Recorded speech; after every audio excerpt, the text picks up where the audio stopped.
ওম শান্তি। আজ 27শে মার্চ 2025 প্রাত মুরলি। বাবাজ বলেছেন, মিষ্টি বাচ্চারা, মাঝি এসেছেন তোমাদের নৌকাকে তীরে পৌঁছে দিতে। বাবার কাছে তোমরা সততার সাথে থাকো, তবে নৌকা হেলবে দুলবে, কিন্তু কখনোই ডুবে যাবে না। আজকের মুরলির প্রশ্ন, বাবার স্মরণ বাচ্চাদের যথার্থ রূপে না থাকার কারণ কি? উত্তর, সাকার আস্তে আস্তে ভুলে গেছে যে আমরা আত্মারা নিরাকার আর আমাদের বাবাও হলেন নিরাকার। সাকার হওয়ার কারণে সাকারের স্মরণই সহজে এসে যায়। দেহি অভিমানী হয়ে নিজেকে বিন্দু মনে করে বাবাকে স্মরণ করা, এতেই পরিশ্রম রয়েছে। ওম শান্তি। শিব ভগবান উবাচ, এনার নাম তো শিব নয়, তাই না? এনার নাম ব্রহ্মা, আর এনার দ্বারাই কথা বলেন শিব ভগবান উবাচ। এটা তো অনেকবার বোঝানো হয়েছে যে কোনো মানুষকে বা দেবতাকে অথবা সূক্ষ্মবতন নিবাসী ব্রহ্মা বিষ্ণু শঙ্করকে ভগবান বলা যায় না। যাদের আকার বা সাকার চিত্র আছে তাদের ভগবান বলা যায় না। ভগবান বলা হয় অসীম জগতের পিতাকে। ভগবান কে কারুর জানা নেই। নেতি নেতি বলে থাকে, অর্থাৎ আমরা জানি না। তোমাদের মধ্যেও অল্প সংখ্যক আছে যারা যথার্থ রূপে জানে। আত্মা বলে, হে ভগবান, আত্মা তো বিন্দু, সুতরাং বাবাও বিন্দু হবেন। এখন বাবা বসে বাচ্চাদের বোঝান। বাবার কাছে 30-35 বছরের বাচ্চাও আছে যারা আমরা আত্মা বিন্দু এটাও বোঝে না। কেউ তো খুব ভালোভাবে বুঝেছে, বাবাকে স্মরণও করে। অসীম জগতের পিতা হলেন প্রকৃত হীরা। হীরাকে খুব সুন্দর বক্সে রাখা হয়। কারোর কাছে ভালো হিরে থাকলে এবং সেটা কাউকে দেখাতে হলে সোনার উপর বাক্সে রেখে তারপর দেখায়। হীরের জহরই সেটা দেখে বুঝতে পারে, আর কেউ বুঝতে পারে না। নকল হীরা দেখালেও কেউ জানতে পারে না। এভাবেই অনেকে ঠকে যায়। এখন সত্য পিতা এসেছেন, কিন্তু মিথ্যা এমন এমন আছে যা মানুষ বুঝতে পারে না। গাওয়াও হয়ে থাকে, সত্যের নৌকা হেলবে কিন্তু ডুববে না, মিথ্যার নৌকা হেলবে না, ডুবে যাবে। এমনকি এখানে যারা বসে আছে তারাও নৌকাকে হেলানোর চেষ্টা করে থাকে। ট্রেটরের কথা বলা হয়ে থাকে, তাই না? এখন তোমরা বাচ্চারা জানো যে মাঝিরূপী বাবা এসেছেন। তিনি বাগানের মালিকও। বাবা বুঝিয়েছেন যে এ হলো কাটার জঙ্গল, সবাই পতিত, তাই না? কত মিথ্যা। প্রকৃত বাবাকে, প্রকৃত সত্য যারা, তারাই জানতে পারে।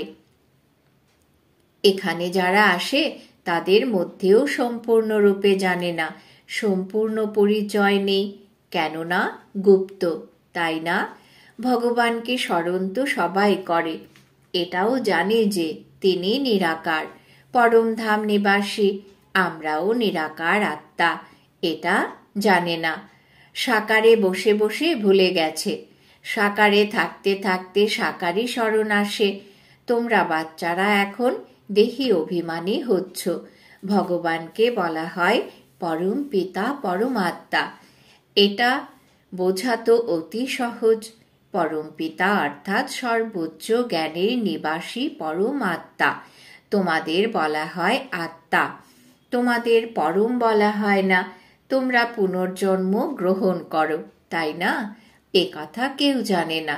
ভগবানকেও সর্বব্যাপী বলে থাকে। ভক্ত ভগবানকে খুঁজতে পাহাড়ে, তীর্থে, নদীতেও যায়। ওরা ভাবে নদী পতিত পাবনী, ওখানে স্নান করলে পবিত্র হয়ে যাবে। ভক্তি মার্গে তো এটাও কেউ জানে না। আমার কি চাই, শুধু বলে থাকে মুক্তি চাই, মোক্ষ চাই, কেননা এখানে দুঃখী হওয়ার কারণে বিরক্ত হয়ে গেছে। সত্যযুগে কেউ মোক্ষ বা মুক্তি প্রার্থনা করে না। ওখানে ভগবানকে কেউ ডাকে না। এখানে দুঃখী হওয়ার কারণে ভগবানকে ডাকে। ভক্তিতে কারুর দুঃখ মিটতে পারে না। যদি কেউ সারাদিন রাম রাম বসে জপও করে, তবুও দুঃখ মিটতে পারে না। এটা হলো রাবণ রাজ্য। দুঃখ তো যেন গলায় আটকে পড়ে আছে। গাওয়াও হয়ে থাকে, দুঃখে সবাই সিমরন করে, সুখে থাকলে কেউ জপ করে না। এর অর্থই হলো নিশ্চয়ই সুখ ছিল, এখন দুঃখ নেমে এসেছে। সুখ ছিল সত্যযুগে, দুঃখ এখন কলিযুগে। সেই জন্যই একে কাটার জঙ্গল বলা হয়। প্রথম নম্বর হলো দেহ অভিমানের কাটা, তারপর কামের কাটা। এখন বাবা বোঝাচ্ছেন, তোমরা এই নেত্রের দ্বারা যা কিছু দেখছো সব বিনাশ হয়ে যাবে। এখন তোমাদের যেতে হবে শান্তিধাম। নিজের ঘর আর রাজধানীকে স্মরণ করো। ঘরকে স্মরণ করার সাথে সাথে বাবাকে স্মরণ করাও জরুরি, কেননা ঘর কোনো পতিত পাবন নয়। তোমরা পতিত পাবন বাবাকে বলে থাকো, সুতরাং বাবাকেই স্মরণ করতে হবে। তিনি বলেন, মামেকম স্মরণ করো, আমাকেই তো আহ্বান করে থাকো। বাবা, তুমি এসে আমাদের পবিত্র করে তোলো। জ্ঞানের সাগর যখন, নিশ্চয়ই মুখ দিয়েই বোঝাতে হবে। অনুপ্রেরণা তো দেবেন না। একদিকে শিব জয়ন্তী পালন করে থাকে, অন্যদিকে বলে থাকে নাম রূপহীন। নাম রূপহীন কোনো বস্তু হতে পারে না। তারপর আবার বলে নুড়ি পাথর সর্বত্র আছেন, অনেক মত না। বাবা বোঝান, 5 বিকার রূপে রাবণ তোমাদের তুচ্ছ বুদ্ধি করে তুলেছে। সেই জন্যই দেবতাদের সামনে গিয়ে নমস্কার করে থাকো। কেউ তো নাস্তিক হয়, কাউকেই মানে না। এখানে বাবার কাছে আসে ব্রাহ্মণ, যাদের 5000 বছর আগেও বুঝিয়েছিলেন। লিখিত আছে, পরমপিতা পরমাত্মা ব্রহ্মার দ্বারা স্থাপনা করেন, সুতরাং তোমরা ব্রহ্মার সন্তান।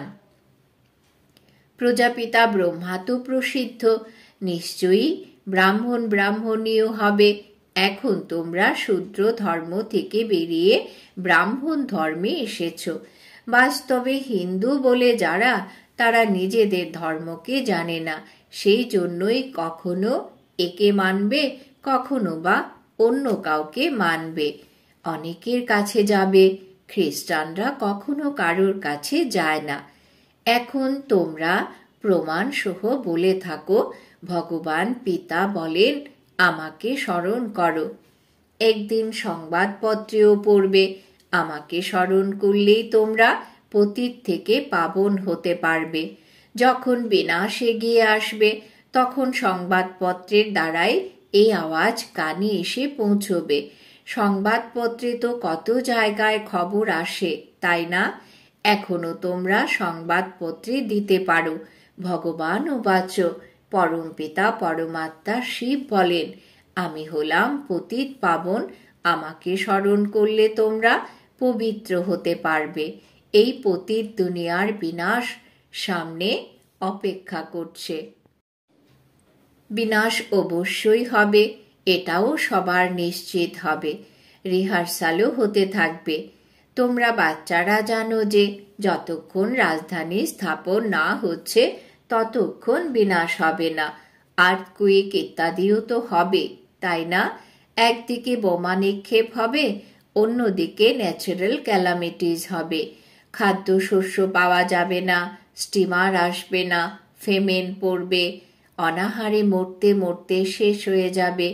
অনশন ধর্মঘট যারা করে, তারা কিছু না কিছু জল বা মধু ইত্যাদি গ্রহণ করে, ওজন কমে যায়। এখানে তো বসে বসে আচমকাই আর্থকুইক হবে, মরে যাবে, বিনাশ তো অবশ্যই হবে। সাধু সন্ত ইত্যাদি গুরুরা এমনটা বলবে না যে বিনাশ হবে। সেই জন্য রাম রাম করো। মানুষ তো ভগবানকেই জানে না, ভগবান স্বয়ং নিজেকে জানে, আর কেউ জানে না। ওনার আসার সময় আছে, যিনি তারপর এই বৃদ্ধ শরীরে প্রবেশ করে সৃষ্টির আদি মধ্য অন্তের নলেজ শোনান। তোমরা বাচ্চারা জানো এখন ফিরে যেতে হবে, এতে তো খুশি হওয়া উচিত। আমরা শান্তিধামে যাব, মানুষ তো শান্তি চায়, কিন্তু শান্তি দেবে কে? বলাও হয়ে থাকে শান্তি দেবা। এখন দেবেরও দেব তো একজনই, উচ্চ থেকেও উচ্চ হলেন বাবা। তিনি বলেন, আমি তোমাদের সবাইকে পবিত্র করে নিয়ে যাব, একজনকেও ছাড়ব না। ড্রামা অনুসারে সবাইকেই যেতে হবে। গাওয়াও হয়ে থাকে, মশার সদৃশ্য সব আত্মারা যায়। এটাও জানো যে সত্যযুগে খুব অল্প সংখ্যক মানুষ থাকবে। এখন কলিযুগের অন্তিমে অসংখ্য মানুষ, তারপর সংখ্যায় কম কিভাবে হবে? এখন হলো সঙ্গম। তোমরা সত্যযুগে যাওয়ার জন্য পুরুষার্থ করছো, জানো যে বিনাশ হবে। মশার মতো সব আত্মারা যাবে, সমস্ত ভিড় চলে যাবে। সত্যযুগে খুব অল্প সংখ্যক থাকবে। বাবা বলেন, কোনো দেহধারীকে স্মরণ করো না। আমরা দেখেও দেখি না। আমি আত্মা, নিজের ঘরে ফিরে যাব।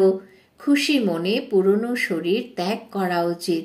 নিজের শান্তিধামকে স্মরণ করলে অন্তিমকালে যেমন মতি তেমনই গতি হবে। এক বাবাকে স্মরণ করা, এতেই পরিশ্রম রয়েছে। পরিশ্রম ছাড়া উচ্চ পদ প্রাপ্ত হয় না। বাবা আসেন তোমাদের নর থেকে নারায়ণ করে তোলার জন্য। এখন এই পুরনো দুনিয়াতে কোনো মানসিক শান্তি নেই। শান্তি আছে শান্তিধাম আর সুখধামে। এখানে তো ঘরে ঘরে অশান্তি, মারামারি। বাবা বলেন, এই ছিছি দুনিয়াকে ভুলে যাও। মিষ্টি মিষ্টি বাচ্চারা, আমি তোমাদের জন্য স্বর্গ স্থাপনা করতে এসেছি। এই নরকে তোমরা পতিত হয়ে পড়ে আছো, এখন স্বর্গে যেতে হবে। বাবা আর স্বর্গকে স্মরণ করো, তবেই অন্তিমে স্থিতি অনুযায়ী গতি হবে। বিবাহ ইত্যাদি যে কোনো অনুষ্ঠানে যাও, কিন্তু বাবাকে স্মরণ করো। সম্পূর্ণ নলেজ বুদ্ধিতে থাকা উচিত। ঘরে থাকো, সন্তান এবং পরিবারের দায়িত্ব পালন করো, কিন্তু বুদ্ধিতে রেখো যে বাবার আদেশ, আমাকে স্মরণ করো।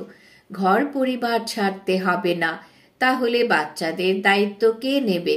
ভক্তরাও ঘরে থাকে, গৃহস্থ ব্যবহারে থাকে, তবু তাদের ভক্ত বলা হয়, কেননা ভক্তিও করে, ঘরে বাইরে উভয় দিকই সামলায়। বেকারে যায়, তবুও গুরু বলে থাকে, যদি কৃষ্ণকে স্মরণ করো তবে তার মতো সন্তান হবে। এইসব ব্যাপারে এখন বাচ্চারা তোমাদের যাওয়া উচিত নয়, কেননা তোমাদের এখন সত্যযুগে যাওয়ার কথা শোনানো হচ্ছে, যার স্থাপনা কার্য চলছে। বৈকুণ্ঠের স্থাপনা কৃষ্ণ করে না, কৃষ্ণ তো সেখানকার মালিক। বাবার কাছ থেকে অবিনাশী উত্তরাধিকার প্রাপ্ত করেছে। সঙ্গমের সময়েই গীতার ভগবান আসেন, কৃষ্ণ ভগবান নন। ইনিও ঈশ্বরীয় পড়াশোনা করছেন, গীতা শোনান বাবা, আর বাচ্চারা শোনে। ভক্তি মার্গে ওরা বাবার পরিবর্তে বাচ্চার নাম লিখে দিয়েছে। বাবাকে ভুলে যাওয়ার জন্য গীতাও খণ্ডন হয়ে গেছে। খণ্ডন করা গীতা পড়ে কি হবে? বাবা তো রাজযোগ শিখিয়েছেন, যার দ্বারা কৃষ্ণ সত্যযুগের মালিক হয়েছে। ভক্তি মার্গে সত্যনারায়ণের কথা শুনলে কি কেউ স্বর্গের মালিক হতে পারবে? না, একে কেউ মন দিয়ে শোনে, ওতে কোনো লাভ হয় না। সাধু সন্তরা নিজ নিজ মন্ত্র দেয়, ফটো দেয়, এখানে ওসব কোনো ব্যাপার নেই। অন্য কোনো সৎসঙ্গে গেলে বলবে, এ অমুক স্বামীর কথা। কিসের কথা? বেদান্তের কথা, গীতার কথা, ভাগবতের কথা।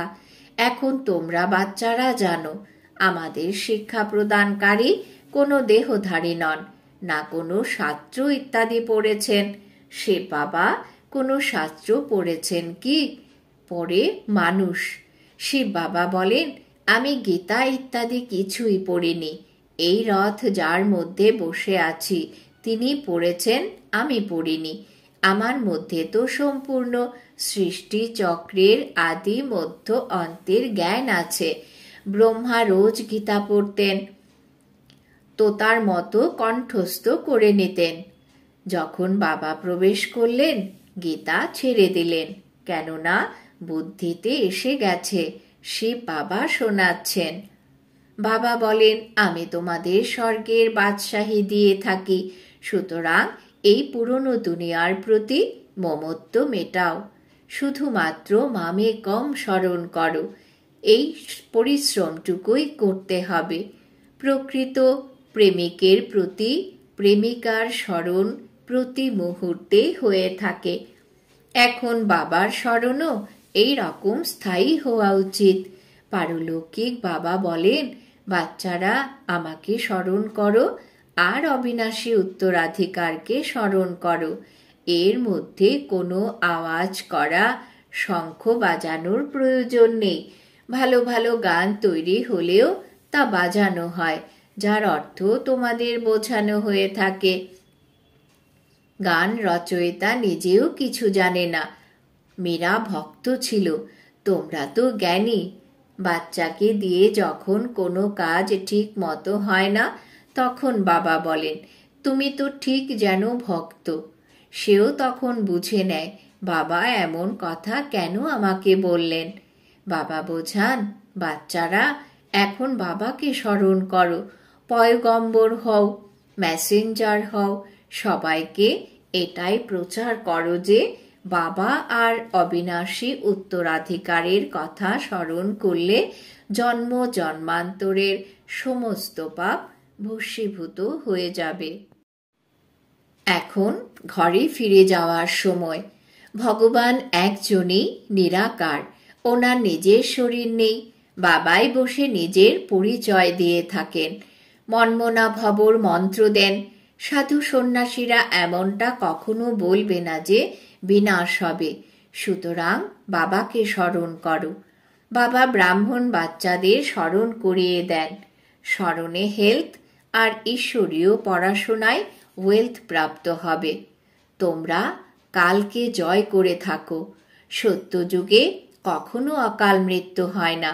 দেবতারা কালের উপর বিজয় প্রাপ্ত করতে সক্ষম হয়।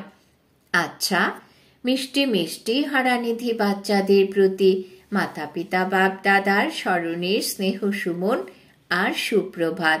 আত্মাদের পিতা তার আত্মারূপী বাচ্চাদেরকে জানাচ্ছেন নমস্কার। আমরা আত্মারূপী বাচ্চারা আমাদের মাতা পিতা বাপ দাদাকে জানাই স্মরণের স্নেহ সুমন, সুপ্রভাত, নমস্কার। ধারণার জন্যে মুখ্য সার। 1. এমন কোনো কর্ম করা উচিত নয় যাতে বাবার দ্বারা ভক্ত টাইটেল প্রাপ্ত হয়। পয়গম্বর হয়ে সবাইকে বাবা আর অবিনাশী উত্তরাধিকারকে স্মরণ করার প্রচার করতে হবে। 2. এই পুরনো দুনিয়াতে কোনো শান্তি নেই। এই ছিছি দুনিয়াকে ভুলে যেতে হবে। ঘরকে স্মরণ করার সাথে সাথে পবিত্র হওয়ার জন্য বাবাকেও স্মরণ করতে হবে। বরদান। প্রবৃত্তিতে থেকে পরবৃত্তিতে থাকা নিরন্তর যোগী ভব। বাবা আজ বরদান দিয়েছেন, প্রবৃত্তিতে থেকেও পরবৃত্তিতে থাকা নিরন্তর যোগী ভব। ব্যাখ্যা। নিরন্তর যোগী হওয়ার সহজ সাধন হল প্রবৃত্তিতে থেকেও পরবৃত্তিতে থাকা। পরবৃত্তি অর্থাৎ আত্মিক রূপ। যারা আত্মিক রূপে স্থিত থাকে তারা সদা ডিটেচ এবং বাবার প্রিয় হয়ে যায়। তারা যখন কিছু কাজ করবে তখন অনুভব হবে যেন কাজ করছে না, খেলা করছে। তো প্রবৃত্তিতে থেকে আত্মিক রূপে থাকলে সবকিছু খেলার মতো সহজ অনুভব হবে, বন্ধন মনে হবে না। কেবল স্নেহ আর সহযোগের সাথে শক্তির অ্যাডিশন করো, তাহলে হাই জাম্প লাগাতে পারবে।